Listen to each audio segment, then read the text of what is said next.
Hi friends, ഇന്നൊരു കുട്ടി vlog ആയാലോ. ഞാൻ ഇന്നിവിടെ അടുത്തുള്ള കടയിൽ പോയിട്ട് ഫോട്ടോ ഫ്രെയിംസിനും ഹാമ്പേഴ്സിനും പറ്റിയ ഐറ്റംസ് ഒക്കെ നോക്കാൻ പോയതാണ് കേട്ടോ. അവിടെ ചെന്നപ്പോഴാണ് നല്ല ക്യൂട്ടായിട്ടുള്ള ഫ്രെയിംസും അതേപോലെ കുട്ടി കുട്ടി ഐറ്റംസ് ഒക്കെ ഇരിക്കുന്നത് കണ്ടത്.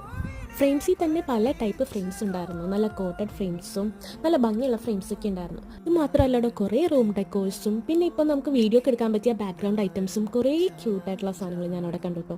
എല്ലാം നമ്മുടെ നാട്ടിലത്തെ വില തന്നെ സെയിം റേറ്റ് ആണ്. ഇത് മാത്രം നോക്കാനല്ല ഞാൻ അവിടെ പോയത്. ഞാൻ ഹാമ്പറിന്റെ ബോക്സും അതിന്റെ കവേഴ്സും അങ്ങനെയൊക്കെ നോക്കാനിട്ടാണ് പോയത്. അവിടെ ചെന്നപ്പോഴാണ് വെറൈറ്റി ഓഫ് ഹാമ്പർ ബോക്സും അതിനാവശ്യമായിട്ടുള്ള മെറ്റീരിയൽസും കാര്യങ്ങളും ഞാൻ അവിടെ കണ്ടത്. അവിടെയുള്ള ഹാമ്പർ ബോക്സ് ഒക്കെ കാണാൻ എന്ത് ഭംഗിയാണെന്നോ. എല്ലാം ഒന്നിനൊന്ന് മെച്ചം. എല്ലാത്തിനും അതിൻ്റെതായ ഭംഗി. ഇപ്പോൾ ചെറിയ ബോക്സ് ആയാലും വലിയ ബോക്സ് ആയാലും അതിൻ്റെതായ ക്യൂട്ട്നെസ് അതിനുണ്ട് കേട്ടോ. അപ്പോൾ എവിടെ നിന്ന് ഓർഡേഴ്സ് വന്നായാലും, എക്സാമ്പിൾ നാട്ടിൽ നിന്നായാലും ജർമ്മനിയിൽ നിന്നായാലും നമ്മൾ ഓർഡർ സ്വീകരിക്കുന്നതാണ്. അതൊക്കെ കഴിഞ്ഞ് പുറത്തിറങ്ങിയപ്പോഴാണ് പോണ വഴിക്ക് ഞാനൊരു ചർച്ച കണ്ടത്. നല്ല ഭംഗിയുണ്ടല്ലേ. കുറേ നേരം ഞാൻ അത് തന്നെ നോക്കിയിരുന്നു കേട്ടോ.